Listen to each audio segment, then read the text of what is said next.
الغمازات هي تصير بسبب ضعف بعضلة الوجه.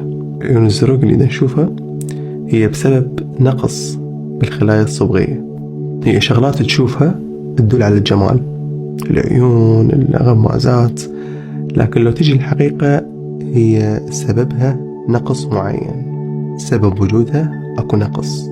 فأكو قاعدة حلوة تقول: ربما كان عدم كمالك هو سر جمالك. ولو خلينا هذا الكلام أو هاي المقولة على حياتنا بصورة عامة، راح نشوف كل نقص بحياتنا هو سر جمالنا. أخذ مثال استكان الشاي، لو خلينا شكر زايد، شكر أكثر من اللازم، راح تقدر تشربه؟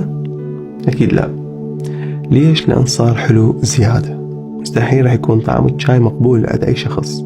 وأشياء اليوم بالدنيا تنمنع عنك، لأن ممكن لو صارت راح تكون أكثر من اللازم، ممكن راح تتحول من شيء مقبول إلى شيء أبد ما ينجرأ.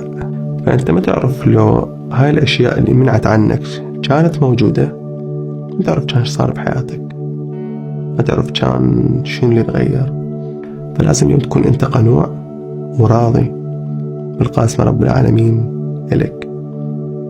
كل شيء به سبب، وكل نقص ممكن هو سر من أسرار جمالك.